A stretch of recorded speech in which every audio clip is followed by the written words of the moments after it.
ட்ரிபுல் trading company எங்களிடம் பாக்கு மட்டை தயாரிக்கும் மிஷின் கிடைக்கும். அதற்கான ரா மெட்டீரியல்ஸையும் வருடம் முழுதும் நாங்களே சப்ளை செய்து வருகிறோம். நீங்கள் செய்யும் தட்டுகளை நாங்களே எடுத்துக்கொள்கிறோம். அதற்கான லோன் வசதியும் செய்து தருகிறோம். இன்றைக்கி நம்ம பார்க்க போகிற செலிப்ரிட்டி விஜய் டிவியில் இப்போது ரொம்ப நல்ல டிஆர்பியில் போயிட்டுருக்க ஒரு சீரியலான மகாநதி சீரியலோட ஒன் ஆஃப் த ஹீரோவான நிவினை பற்றி தான். இவங்களை பற்றின ஃபுல் டீட்டெயில்ஸ் தெரிஞ்சுக்கிறதுக்கு முன்னாடி சேனலை சப்ஸ்கிரைப் பண்ணாதவங்க மறக்காமல் சப்ஸ்கிரைப் பண்ணிக்கோங்க. அப்போ தான் நாங்கள் போடுற வீடியோஸ் உங்களுக்கு நோட்டிஃபிகேஷனாக வரும். வாங்க வீடியோக்குள்ளே போகலாம். நிவின் காவேரி ஃபஸ்ட்டு ஸ்டார்டிங்கில் ஆரம்பித்தது இந்த பேர் நிவின் காவேரி தான் ஃபைனல் வரைக்கும் ரீச் ஆகி இந்த போயிட்டே இருக்கும். ஏன்னா நிவின் காவேரி பேர் வந்து மக்கள் மத்தியில் அவ்வளோ ஃபேமஸ் ஆகி போயிட்டே இருந்தது.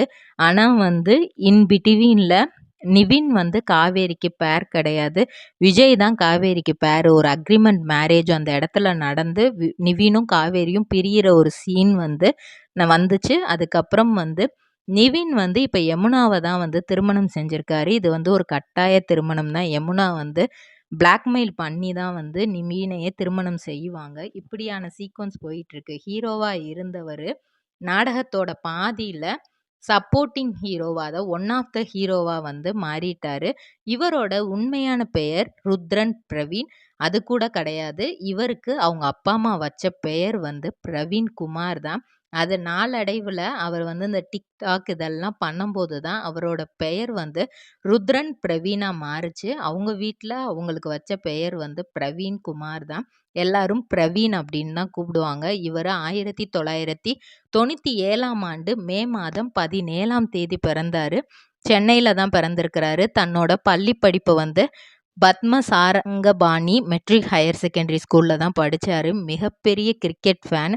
கிரிக்கெட்டு தான் எல்லாமே. கிரிக்கெட்லேயே நம்ம போயிடணும், நம்மளோட ஃப்யூச்சர் வந்து கிரிக்கெட்டில் தான் இருக்கணும், நம்ம ஒரு கிரிக்கெட்டராக தான் இருக்கணும் அப்படின்னு யோசிச்சு அவருக்கு 2017 ஒரு பயங்கரமான ஆக்சிடெண்ட் நடந்தது. அப்படி ஆக்சிடெண்ட் நடந்ததுக்கு அப்புறமே அவருக்கு அந்த கிரிக்கெட் ஆசையே வந்து இல்லாமல் போயிடுச்சு. அதுக்கு காரணம் அதுக்கப்புறம் வந்து அவர் கிரிக்கெட் விளையாடவே முடியாது அப்படின்னு டாக்டர் சொல்லிட்டாங்க. ஸோ வந்து வீட்லேயுமே வந்து அதுக்கு வந்து முன்னாடியே வந்து அவங்க கிரிக்கெட் விளாட்றதுக்கு சப்போர்ட் பண்ணல. சும்மா வந்து ஸ்கூல் படிக்கிறான், கிரிக்கெட் விளாண்டுட்டு இருக்கான் அப்படின்ற மாதிரி தான் இருந்தாங்க. ஆனால் இவர் ஒரு கிரிக்கெட்டர் ஆகணுங்கிறத வந்து எய்மாக வச்சிருக்கிறாரு அப்படிங்கிறத அவங்க வீட்டில் ஏற்றுக்கிறவே முடியலை. இந்த ஆக்சிடெண்ட் வந்து அவங்க வீட்டுக்கு வந்து மனசுக்கு கஷ்டமாக இருந்தாலுமே கூட அதுக்கப்புறம் கிரிக்கெட்டர் ஆக முடியாது, கண்டிப்பாக வேறு ஏதாவது படித்து தான் ஆகணும், அப்போ படித்து வேலைக்கு போய் குடும்பத்தை பார்த்துக்குவான் அப்படிங்கிற ஒரு சந்தோஷம் அவங்க குடும்பத்தில் இருந்தது. ஸோ அதுக்கப்புறம் அவங்க பிஎஸ்சி ஃபிலிம் டெக்னாலஜி படித்தாங்க. எஸ்ஆர்எம் யூனிவர்சிட்டியில் வந்து படிக்கிறாங்க. அதுவுமே வந்து வீட்டில் வந்து என்னடா இவன் வந்து ஃபிலிம் டெக்னாலஜி எடுத்து படிக்கிறானே, என்ன சொன்னாலும் கேட்க மாட்டான். ஏன்னா அவங்க வீட்டில் சொன்னது வந்து இன்ஜினியரிங் ஃபீல்டு எடுத்து படி, நம்ம வீடு வந்து பயங்கர கஷ்டத்தில் இருக்குது, நம்ம நிறைய கஷ்டத்தில் இருக்கோம், அந்த கஷ்டத்துலேருந்து வெளியே வரணும்னா நீ இன்ஜினியரிங் படிச்சின்னா அதுலேருந்து நல்ல சம்பளம் வரும், அந்த சம்பளத்தில் வந்து நம்ம திரும்ப வந்து நல்ல ஒரு நிலைமைக்கு வந்து போகலாம் அப்படிங்கிறாங்க. ஆனால் இவங்களுக்கு வந்து ஃபோட்டோகிராஃபி வந்து ரொம்பவே பிடிக்குமாம். அதனால் வந்து அதை வந்து பெருசுப்படுத்த அவங்க வீட்டில் நிறைய எக்ஸ்பிளைன் பண்ணுறாங்க. ஃபோட்டோகிராஃபிலையும் வந்து நிறையா சம்பாதிக்கலாம் அப்படி இப்படின்னு சொல்லி எப்படியோ பிஎஸ்சி ஃபிலிம் டெக்னாலஜி எடுத்து படிச்சுட்டாங்க. பொதுவாக ஃபோட்டோகிராஃபி பிடிச்சவங்க வந்து விஸ்காம் தான் எடுத்து படிப்பாங்க. ஆனால் இவங்க டிஃப்ரெண்ட்டாக வந்து மூவிஸ் பற்றியும் தெரிஞ்சுக்கணும், டைரக்ஷன் எப்படி இது பண்ணுறாங்க எல்லாத்தையும் பற்றி தெரிஞ்சுக்கணும்னு சொல்லிட்டு அந்த கோர்ஸ் எடுத்து 3 வருஷம் நல்லபடியாக படித்து முடிக்கிறாங்க. அதுக்கப்புறம் கிட்டத்தட்ட வந்து ஒரு 9 இயர்ஸ் சின்ன சின்னதாக இந்த டிக்டாக் வீடியோஸ், அப்புறம் வந்து மேரேஜ் வீடியோ கவரேஜ் பண்ணுறது, மேரேஜை வீடியோ கவரேஜ் பண்ணுவாங்கல்ல, அந்த இதுலலாம் வந்து இருந்திருக்கிறாரு. அதுக்கப்புறம் தான் வந்து நம்ம ஏன் கூத்துப்பட்றையில் போய் சேரக்கூடாது, அங்கே போயிட்டு நம்ம நிறையா விஷயங்கள் கற்றுக்குருவோம் அப்படின்னு சொல்லிட்டு கூத்துப்பட்றையில் போய் நிறைய விஷயங்கள் கற்றுக்கிட்டு இருக்காரு. ஆஃப் ஸ்க்ரீனில் நிறைய விஷயங்கள் சின்ன சின்னதாக நிறையா கற்றுக்கிட்டு ஒவ்வொரு ஆடிஷனுக்கும் போகிறாரு. எல்லா ஆடிஷன்லேயுமே வந்து அவருக்கு ஃபெயிலியர் தான் இருக்குது. ஆனால் வந்து நிறைய விஷயங்கள் வந்து ஒவ்வொரு ஃபெயிலியரில் இருந்துமே அவர் வந்து கற்றுக்கிறதான் செஞ்சுருக்காரு. அவர் எப்போவுமே சொல்கிற ஒரு விஷயம், ஃபெயிலியராக பார்க்காதீங்க, அது வந்து வெற்றிக்காக நம்மளை செதுக்கிற ஒரு உளி அப்படின்ற மாதிரி பாருங்கள், அதில் இருந்து உங்களுக்கு என்ன கற்றுக்கிற முடியுமோ கற்றுக்கோங்க அப்படின்ற மாதிரி தான் சொல்கிறாரு.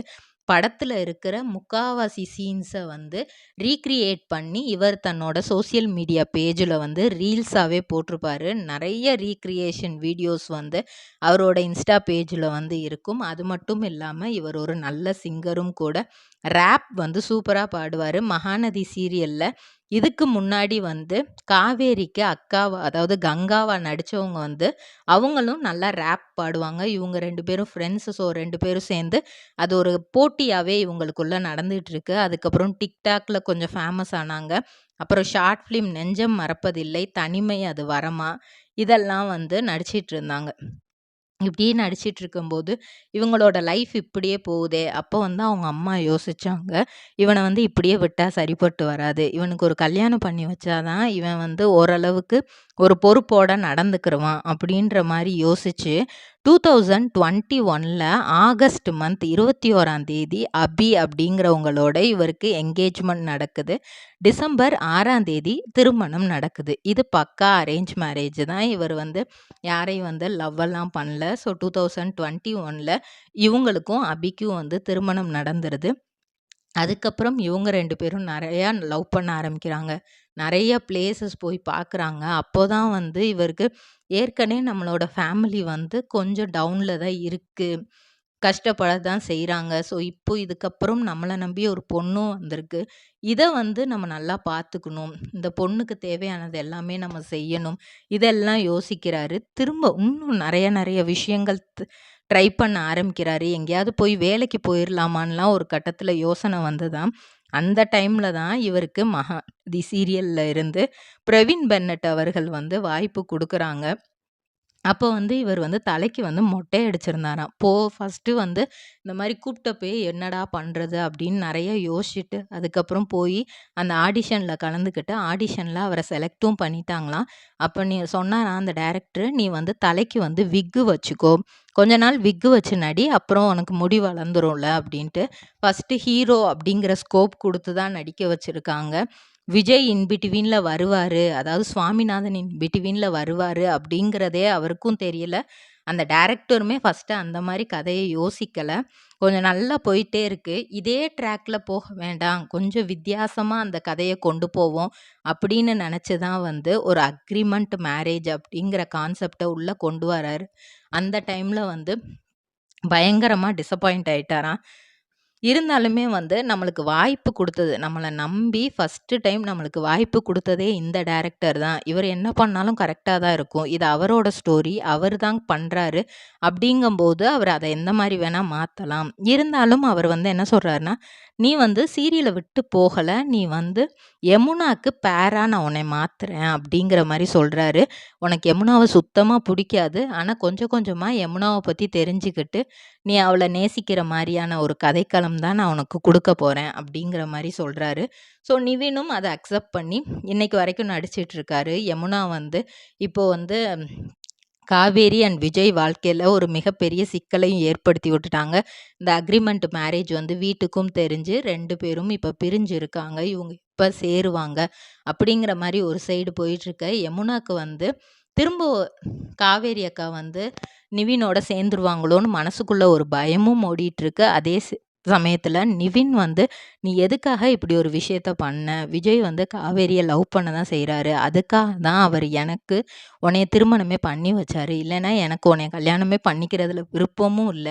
நீ சூசைட் பண்ணதுக்காக மட்டும் தான் அவரு கல்யாணம் பண்ணி வச்சாருன்னு நெனைக்காத. அவரு வந்து காவேரிய உண்மையா நேசிக்கிறாரு. அதனால தான் கல்யாணம் பண்ணாருன்ட்டு" நெறைய எக்ஸ்ப்ளனேஷன்ஸ் வந்து அவங்கள்ட்ட குடுக்குறாங்க. இருந்தாலுமே யமுனாக்கு வந்து திரும்ப இவங்க வந்து இவங்களும் காவேரியும் சேர்ந்துருவாங்களோ அப்படிங்கிற ஒரு பயம் வந்து ஓடிக்கிட்டே தான் இருந்தது. ஸோ நிவின் தனக்கு குடுத்த இந்த கேரக்டர வந்து இதில என்னதான் ஒரு இடத்துல அவருக்கு டவுன் வந்தாலுமே கூட, அவருக்கு குடுத்த கேரக்டர இப்போ வரைக்கும் பெஸ்ட்டா தான் பண்ணிட்டுருக்காரு. இத தாண்டி இவருக்கு நெறைய சீரியல்ஸ்லருந்து வாய்ப்பும் அடுத்தடுத்து கண்டிப்பா கிடைக்கும். இதே மாரி பல செலிபிரிட்டீஸோட பயோகிராஃபி தெரிஞ்சுக்கிற சேனல மறக்காம சப்ஸ்கிரைப் பண்ணிக்கோங்க.